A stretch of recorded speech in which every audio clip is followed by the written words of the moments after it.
Welcome to மைலோஸ் kitchen. இன்றைக்கி நம்ம என்ன பார்க்க போகிறோம் அப்படின்னா நாட்டுக்கோழி குழம்பு அப்புறம் வறுவல் ரெண்டும் எப்படி ஒரே டைமில் செய்கிறதுன்னு சொல்லிட்டு பார்க்கலாம்.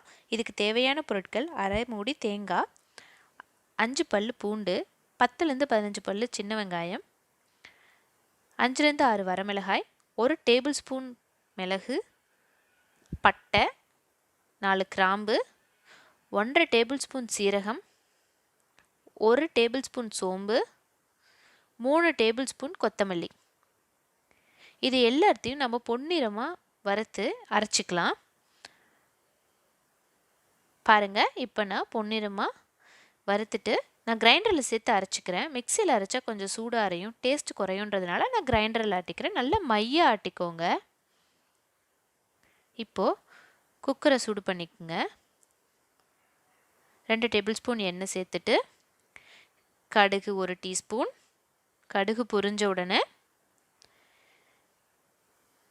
கருவேப்பிலை, 5 பச்சை மிளகாயை சேர்த்துக்கோங்க. நல்லா வதக்கி விட்டுக்கோங்க. இப்போது இஞ்சி பூண்டு விழுது சேர்த்துக்கோங்க. நல்லா பச்சை வாசனை போகிற வரைக்கும் வதக்கிட்டு இப்போது நான் 3/4 கிலோ கறி நாட்டுக்கோழி கறி எடுத்திருக்கேன். அதை சேர்த்து நல்லா வதக்கிக்கோங்க ஒரு 5 நிமிஷம்.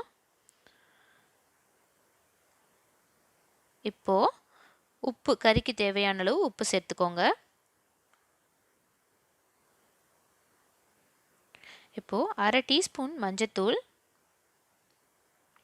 சேர்த்து கலந்துட்டு இப்போ நான் சாந்து அரைச்சி வச்சுருக்கேன் இல்லையா, அதில் 3/4 இப்போ சேர்த்துட்டு 1/4 நான் கறியை வறுக்கிறதுக்காக எடுத்துக்கிட்டேன்.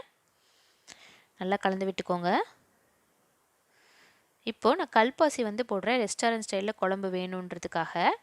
உங்களுக்கு அப்படி கல்பாசி இல்லைன்னா நீங்கள் நார்மலாகவே செஞ்சுக்கலாம். இப்போ பாருங்கள், தண்ணி சேர்த்துக்கோங்க. ரொம்ப அதிகமாகவும் சேர்த்துக்கூடாது, கம்மியாகவும் சேர்த்துக்கூடாது. குழம்பு ஓரளவுக்கு லைட்டாக கெட்டியாக இருக்கணும்.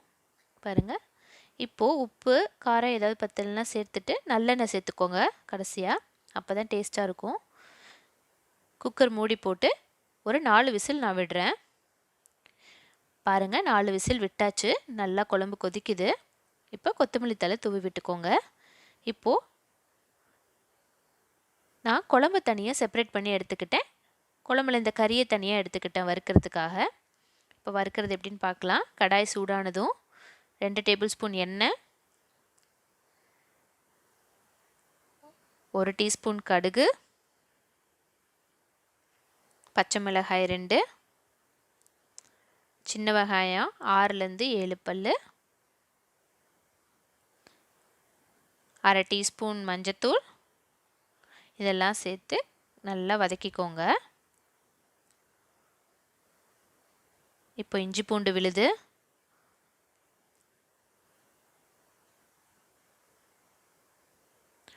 அப்புறம் தக்காளி, இதெல்லாம் சேர்த்து நல்லா மைய தக்காளி வதங்குற அளவுக்கு வதக்கிக்கோங்க. இப்போ தேவையான அளவு உப்பு போட்டுக்கோங்க. பாருங்கள், நல்லா வதங்கிடுச்சு. இப்போ நான் அரைச்சி வச்சுருக்கேன் இல்லையா, அந்த சாந்து குழம்புக்கு போக மிச்சம் எடுத்து வச்சுருக்கேன் இல்லையா, அதை இப்போ சேர்த்துக்கிறேன். நல்லா கலந்துட்டு கொஞ்சம் தண்ணி சேர்த்துக்கோங்க, அப்போ தான் சாந்து கொதிக்கும், இல்லைன்னா அடிப்பத்திக்கும். பாருங்கள், இந்த அளவுக்கு கொதிச்சதுக்கப்புறம் 1 டீஸ்பூன் மிளகுத்தூள் சேர்த்துக்கிறேன். கலந்து விட்டுக்கோங்க. இப்போது நான் கறியை சேர்த்து கலந்து விடுறேன். நல்லா கறி ஃபுல்லாக சாந்து படுற அளவுக்கு கலந்துட்டு ஒரு 5 நிமிஷம் அப்படியே வேக வைங்க சிம்மில். நல்லா வெந்துருச்சு. கடைசியாக நான் கருவேப்பிலையை கசக்கி போட்டுக்கிறேன், அப்போ தான் மணமும் சுவையும் அதிகமாக இருக்கும். இப்போது கொத்தமல்லி சேர்த்துக்கிறேன்.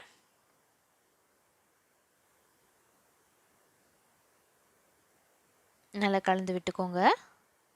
அவ்வளோதான், நம்ம சுவையான நாட்டுக்கோழி குழம்பு அப்புறம் வறுவல் ரெண்டுமே ரெடி ஆயிடுச்சு. இந்த வீடியோ உங்களுக்கு பிடிச்சிருந்தா லைக் பண்ணுங்கள், ஷேர் பண்ணுங்கள், சப்ஸ்கிரைப் பண்ணுங்கள். Thank you so much.